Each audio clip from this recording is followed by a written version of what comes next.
మధ్యలోనే జరుగుతూ ఉంది ఇబ్బంది. ఇట్లా ఈ రకంగా ఆగితే ఎట్లా ఆపుతారు? ఇట్లా మీకు ఏదన్నా ఉంటే నేను నోటీస్ ఇవ్వండి. నోటీస్ ఇవ్వరు. ఆడ మీ పోలీసులు ప్యాకెట్లు కోడి పందాలు ఆడిచ్చేసి ఆడ ఇప్పుడు జరిగింది రాత్రి బరి చేసి కేఎన్పల్లిలో బరి పెట్టినోడు గంజాయి వాళ్ళని తీసుకెళ్ళి 45 మంది పికెట్ ఉన్న చోట, పోలీస్ పికెట్ ఉన్న చోట బీసీల మీద ఇళ్ళ మీద దాడి చేశారు. పోలీస్ పికెట్ ఉంది.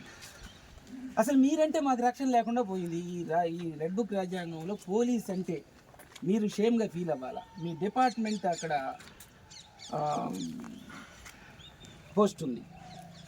మీ డిపార్ట్మెంట్ పోస్ట్ ఉన్నప్పుడు వీళ్ళందరూ వచ్చేసి చేశారంటే డిపార్ట్మెంట్ షేమ్గా ఫీల్ అవ్వాలి.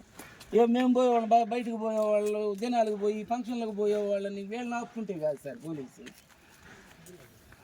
ఏంటి నోటీస్ ఇవ్వండి, నోటీసు లేదు. ఈ రకంగా ఆపేసి ఇలా చుట్టూ తిరిగి ఈ రకంగా ఇది కరెక్ట్ కాదు కదా. ఎప్పుడు ఇస్తారు నోటీసు? ఎప్పుడు ఇస్తారు నోటీసు? నోటీస్ ఇవ్వకుండా ఏంటిది? అసలు నోటీస్ ఇవ్వకుండా ఏంటిది? ఈ రకంగా అవమానకరంగా కాదు సార్. ముందు కాదు, రాత్రి నుంచి నేను గమనిస్తానే ఉన్నా. ఏంటి రాత్రి నుంచి? ఈ దొంగల కోసమా లేకపోతే టెర్రరిస్టుల కోసమా?